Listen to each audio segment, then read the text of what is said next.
Bonsoir à toutes et à tous, je suis ravi de vous retrouver pour une nouvelle semaine et même un nouveau mois. Nous sommes le lundi 3 juillet et voici les titres qui seront développés dans ce journal. Nous aurons deux invités, l'un pour nous parler de la 10e édition du Monaco Energy Boat Challenge, un défi international qui accueille des étudiants et des professionnels du monde entier dans le but de naviguer propre. Le deuxième invité, le rédacteur en chef de la revue Ciel et Espace. Il nous emmènera un petit peu plus loin. Alors que Virgin Galactic vient d'emmener à son tour des touristes dans l'espace la semaine dernière, Ariane 5 procédera à son dernier lancement ce mardi après 3 décennies et 117 vols plus tard. En termes de reportage, nous suivrons le Prince à l'occasion du 30e anniversaire de la réintroduction du J-Paet Barbu. Nous avons assisté aux répétitions des petits chanteurs de Monaco qui préparent leur tournée américaine. Et enfin, nous vous présenterons un jeune tailleur qui propose des costumes sur mesure. Commençons par ce déplacement princier dans le parc du Mercantour dimanche. Entouré des autorités de la région et des membres de sa fondation, le souverain a célébré le 30e anniversaire de la réintroduction du J-Paet Barbu. Christine Datomel, Hugo Comassa et Louis Borgia étaient sur place au camp des Fourches à Bouziésas. Reportage. Bien implanté aujourd'hui dans la région, le J-Paet Barbu est une espèce emblématique de la richesse de la faune et de la flore du parc du Mercantour. Longtemps prénommé l'oiseau de Satan, cet impressionnant vautour d'un peu moins de 3 mètres d'envergure, aux yeux jaunes entourés de rouge, a terrifié les populations du 19e siècle, à tel point qu'il a été persécuté et éradiqué des Alpes. Bien qu'il soit un atout vital à la biodiversité, ce n'est qu'il y a 30 ans qu'il fut réintroduit dans les Alpes. Le J-Paet Barbu, c'est une espèce qui avait complètement disparu de toutes les Alpes et donc qui a été réintroduite petit à petit à la fois dans les Alpes du Sud mais dans tout l'arc alpin. Donc un programme vraiment international de coopération entre tous les pays et c'est vraiment une super réussite parce qu'aujourd'hui on a plusieurs dizaines de couples nicheurs à travers les Alpes. Ce qui est un peu difficile avec le J-Paet, c'est que sa maturité sexuelle intervient assez tard. Donc on relâche des oiseaux qui sont jeunes, qui sont de l'année et il faut attendre 7-8 ans avant qu'ils soient en capacité de se reproduire. Donc là c'est vrai que les premières années, on les lâchait, ils partaient et puis on espérait les retrouver, mais ce n'était pas forcément toujours le cas. En 2015, le prince souverain avait effectué un lâcher de poussins dans le parc du Mercantour pour renforcer la population alpine. Et depuis, 5 petits nouveau-nés sont venus s'ajouter à cette liste. Un programme de réintroduction réussi, le J-Paet restant à ce jour l'un des rapaces les plus rares d'Europe. On peut dire maintenant que ce programme de réintroduction des J-Paet Barbu est une réussite, tant sur le plan local que dans l'arc alpin, et que dans les Pyrénées, que même en Corse. Et donc que cette espèce qui était en danger, eh bien maintenant, petit à petit, avec les efforts de tous les partenaires, et ici dans le Mercantour, c'est une réalité de voir que ce programme fonctionne et qu'il sert aussi à d'autres espèces. Comme le J-Paet Barbu avait complètement disparu de l'arc alpin, pour réintroduire l'espèce dans son milieu naturel, la Fondation Prince Albert II avait dû faire appel à des couples reproducteurs dans des zoos. Ils sont un peu faibles au niveau gène, puisqu'ils ont quelque part issus de parents, des mêmes parents. Et donc c'était important en Corse, puisqu'il y avait des populations donc, qui étaient installées depuis longtemps, donc avec des gènes insulaires, d'essayer de les croiser. Et le J-Paet, il n'aime pas traverser la mer. Et donc, il a fallu un petit peu l'aider, notamment avec cet œuf qu'on a emmené après en Espagne, cet œuf récupéré qui avait été abandonné par un couple corse, de J-Paet corse, et qu'on a emmené en Espagne pour justement diversifier les gènes et faire que l'espèce soit durable finalement. Aujourd'hui, ce sont 80 individus qui ont été recensés, 40 couples établis dans les Alpes du Sud, 5 couples nicheurs sont quant à eux installés dans le parc du Mercantour. Et le dernier né de l'un des couples a pris son envol samedi. Il a été surnommé Trinta en hommage à ce 30e anniversaire de la réintroduction du J-Paet. C'est une date anniversaire. Le Yacht Club célèbre la 10e édition du Monaco Boat Challenge qui se déroulera du 5 au 8 juillet. Une décennie d'engagement en faveur du développement durable. L'objectif chaque année, réunir les leaders de l'industrie et les étudiants en ingénierie du monde entier pour une compétition de bateaux à énergie propre. Et nous sommes avec la chef de projet, Charlotte Mille. Bonsoir. Bonsoir. Du 5 au 8 juillet, je viens de le dire, se déroulera le Monaco Energy Boat Challenge. Que peut-on dire de cette 10e édition ? C'est une très belle édition qui s'annonce, c'est l'édition anniversaire. On est donc dans une 10e année avec plus d'une quarantaine d'équipes, une trentaine d'universités et 420 jeunes ingénieurs qui seront avec nous pendant toute la semaine. Certains sont déjà arrivés, comme vous pouvez le voir derrière moi, et on les verra sur l'eau donc à partir de mercredi. Alors un petit rappel, quel est le principe de ce Monaco Energy Boat Challenge? Le principe, c'est que c'est une compétition qui réunit des jeunes ingénieurs qui travaillent sur la conception de leur bateau, donc l'éco-conception, une réflexion sur un bateau plus responsable, sur la conception de leur propulsion, système de propulsion électrique ou hybride hydrogène pour certains. Et également à côté, on a tout un volet où on essaie de faire un lien entre l'industrie et les jeunes ingénieurs. Donc on a un cycle de conférences, on a des technical talks où les gens vont venir présenter leurs projets en open source. On a aussi donc tout un système de mentoring programme pour accompagner ces jeunes. Et l'idée, c'est vraiment de réfléchir au yachting de demain.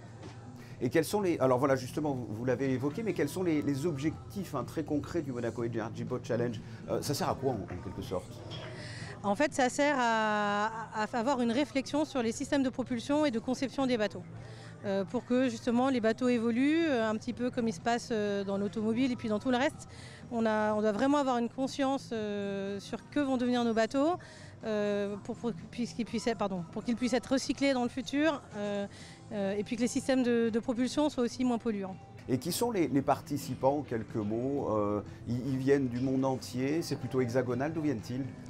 Alors ils viennent vraiment du monde entier parce que en fait, cet intérêt et cette réflexion sur les propulsions et la conception des bateaux, on la retrouve du coup avec nos participants en Indonésie, en Inde, dans les Émirats, aux États-Unis et puis beaucoup en Europe également. Et après on a aussi les participants ingénieurs, mais toute l'industrie du yachting qui vient aussi d'un peu partout en Europe pour rencontrer ces jeunes ingénieurs et pourquoi pas même les employer dans le futur. Et c'est une vraie compétition, il y a un vrai challenge? Il y a un vrai challenge dans le sens où on a des parcours, on a un parcours de slalom, on a un parcours de championship qui va se dérouler dans la marina du Yacht Club de Monaco. Mais on a aussi donc, le point d'orgue, c'est l'endurance, où toutes ces unités vont aller sur l'eau pour essayer de durer le plus longtemps sur 4 heures. Donc l'idée, c'est vraiment de pousser l'efficience énergétique. Et tout ça, ça peut se voir depuis les tribunes qui ont été installées sur le quai Luciana. Avec la participation pour la première fois, si je ne me trompe pas, du Malizia Sea Explorer? Alors le Malizia Sea Explorer est arrivé aujourd'hui. Il va être là avec nous toute cette semaine. Et donc ça va être aussi une belle occasion de découvrir ce bateau pour le public de la Principauté. C'est la 10e édition, il y a eu une évolution depuis au niveau des avancées technologiques? Alors oui, il y a une évolution parce que quand on l'a lancé il y a 10 ans, tout d'abord on n'avait que des bateaux solaires. Maintenant on a des bateaux qui ont aussi une réflexion où ils ont de l'hydrogène en hybridation. Donc ça c'est très intéressant, ça permet d'avoir un peu plus d'endurance. Après on a aussi beaucoup d'évolutions sur les matériaux utilisés dans la construction des bateaux. Et après on a aussi cette année donc, le premier e-boat rally. Qui réunit les bateaux du marché en 100% électrique qui vont rallier Monaco à Vintimille et revenir. Et puis quand on regarde il y a 10 ans, en fait, on n'avait aucune unité capable de faire ça. Charlotte Mille, je le rappelle, du 5 au 8 juillet se déroulera du côté du Yacht Club la 10e édition du Monaco Energy Boat Challenge. Merci d'avoir répondu à mes questions. Merci à vous. Créés en 1974 par le prince Régnier III, les petits chanteurs de Monaco sillonnent le monde pour participer au rayonnement artistique de la principauté. Dans quelques jours, ils s'envoleront pour une tournée aux États-Unis. Une de nos équipes a assisté à leur avant-dernière répétition. Reportage de Justin Hadel et Thomas Deus.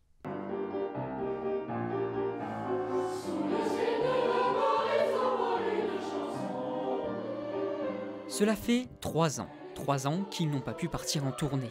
Mais cette année, direction les États-Unis, un programme chargé mais passionnant. Entre concerts, rencontres officielles et découvertes culturelles, les petits chanteurs de Monaco vont vivre 3 semaines dont ils se souviendront toute leur vie. Nous allons partir pour New York pour une tournée de 3 semaines qui conduira les petits chanteurs de New York à Philadelphie, Washington, Savannah, Palm Beach et jusqu'à Miami, donc une grosse série de concerts qui est très attendue parce que c'est une tournée qui a été sans cesse reportée depuis 2020 en raison de la crise du Covid. Alors c'est évidemment aujourd'hui, c'est l'avant-dernière répétition. Et là, ils vont finaliser les dernières retouches pour le programme spécifique de cette tournée américaine. Il faut savoir que sur les 25 garçons, 18 d'entre eux, ce qui est énorme, vont effectuer leur toute première tournée de concert. Parce que depuis 3 ans, beaucoup n'ont pas encore eu l'opportunité de tourner. Alors il y a beaucoup d'inconnus pour eux, mais ils sont en même temps très excités et très impatients à l'idée de découvrir enfin ce qu'est une grande tournée de concert, comme le faisaient leurs prédécesseurs en Asie, aux États-Unis, un peu partout. 18 garçons auxquels l'inconnu ne fait pas peur. Au contraire, l'impatience est présente autant pour les expérimentés que les novices. La tournée, j'ai très hâte d'y être parce que j'y suis jamais allée aux États-Unis. Du coup, ce sera une première fois et ce sera super. Là, c'est ma 7e année et j'ai très hâte de partir en tournée parce que ça fait déjà 3 ans, je crois, qu'on n'est plus reparti. Et du coup, j'ai hâte de retrouver les souvenirs des anciennes tournées. Les tenues sont prêtes, du temps, il en reste encore un peu. L'occasion de fignoler, de retoucher avant le grand départ, avec pour objectif premier de certes s'amuser, mais surtout de montrer sur la scène internationale l'excellence monégasque.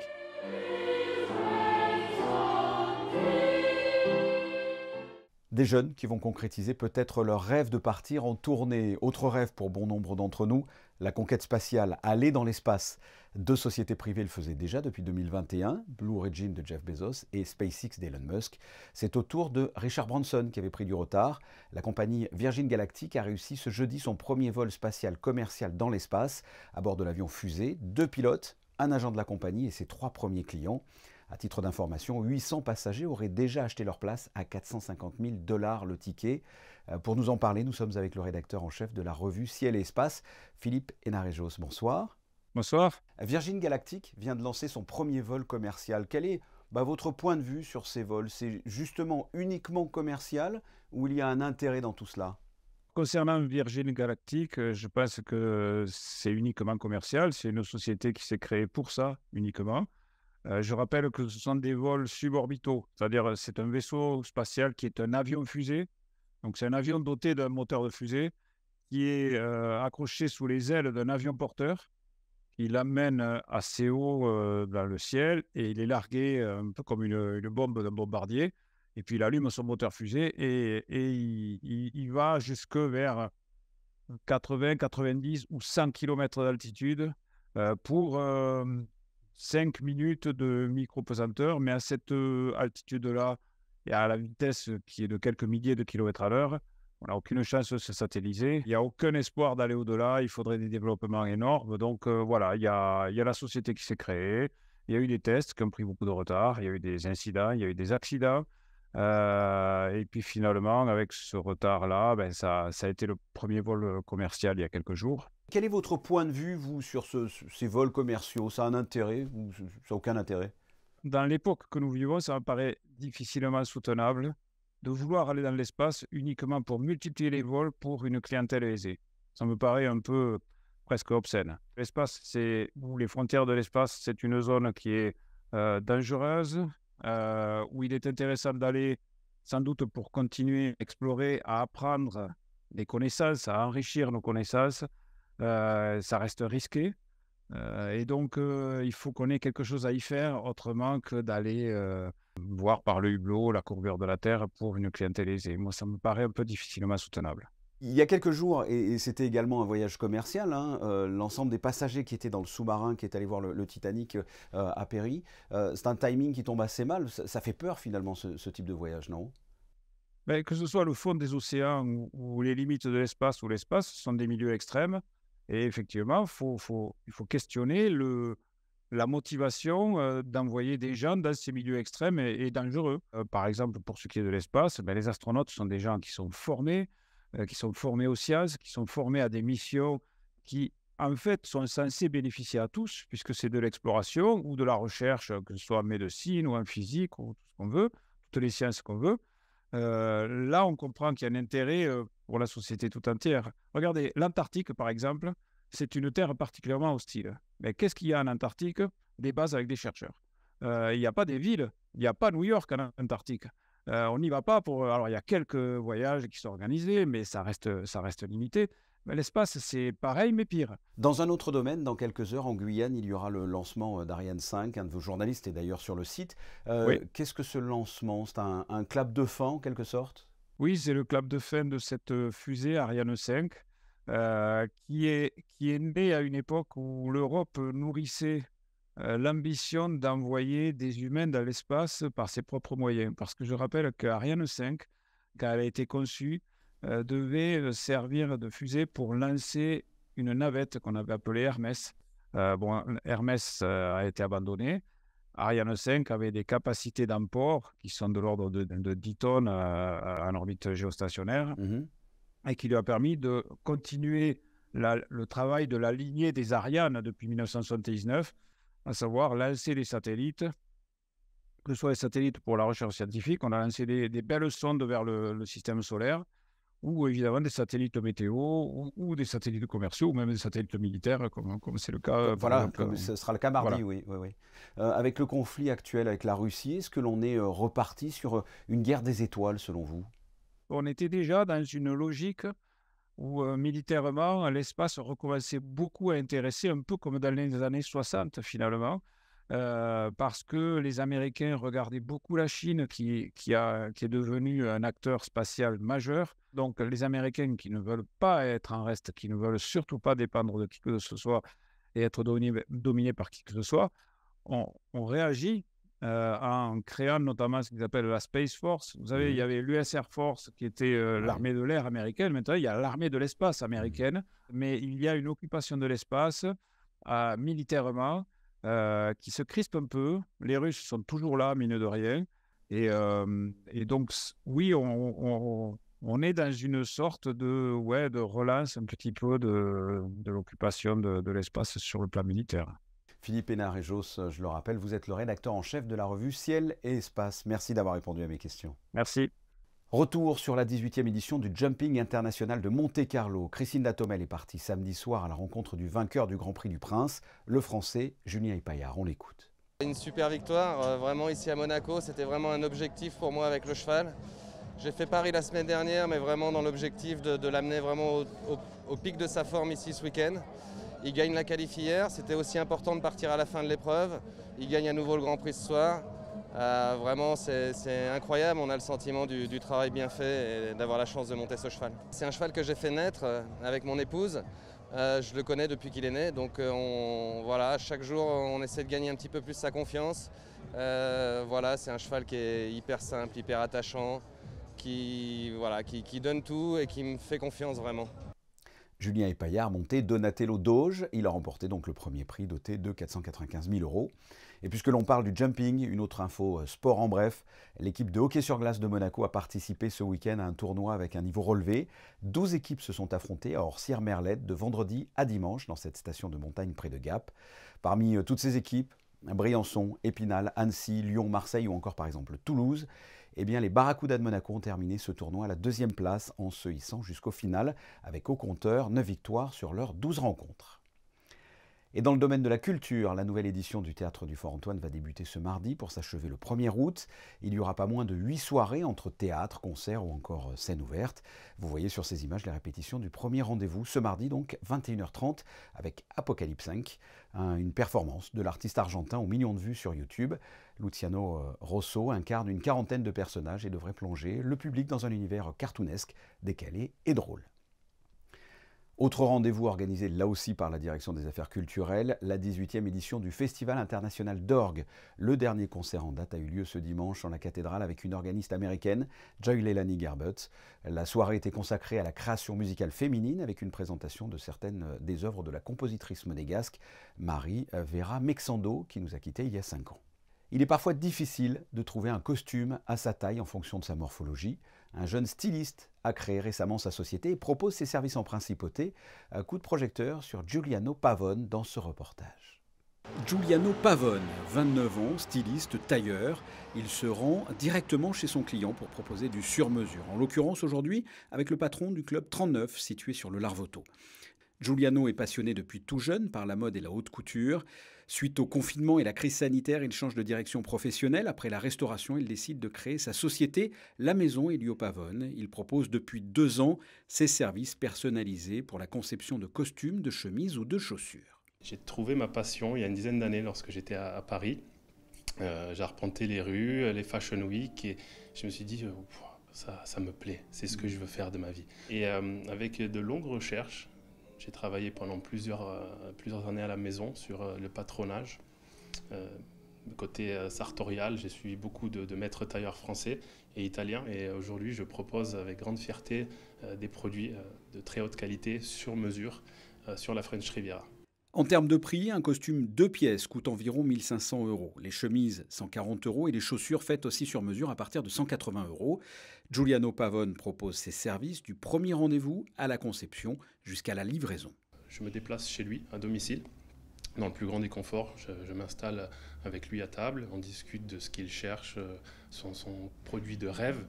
Et après ça, je le dirige vers la gamme de tissus qu'on a. On a à peu près plus de 1000 tissus, donc j'ai plein d'échantillonnages où le client, avec moi, s'amuse à toucher, à découvrir les différents tissus. Ensuite, je procède aux prises de mesure sur son corps, en respectant vraiment bien ce qu'il souhaite, s'il veut quelque chose de très serré ou plutôt loose, un peu plus décontracté. Et ensuite, on passe au design. Chez moi, on a une structure d'épaulette et une structure dans mâchoire qui est un peu plus haute, qui donne beaucoup plus de confort au niveau du déplacement d'épaule, un confort au quotidien. Et l'intérieur est déstructuré, donc on ne retrouve pas de padding. Vous savez, les épaulettes très lourdes, c'est vraiment une épaule naturelle, 100% tissu.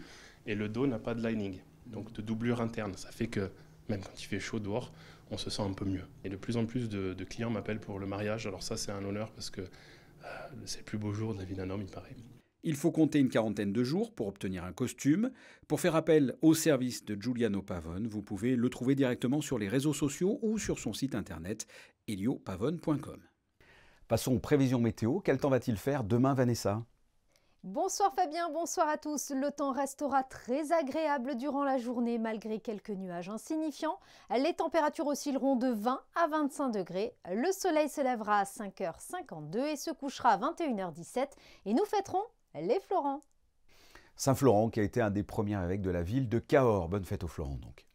Sachez que mardi et mercredi sera projeté en exclusivité au Grimaldi Forum le documentaire de 52 minutes de Yann-Anthony Noguès consacré au Prince Régnier III avec des images et des entretiens inédits. Il reste des places pour la projection de mardi et mercredi 19h. L'accès est gratuit sur réservation. Je vous invite pour cela à aller sur le site du Grimaldi Forum. C'est la fin de ce journal. On se retrouve mardi 19h pour une nouvelle édition. Je vous souhaite de passer une excellente soirée. Portez-vous bien et à demain.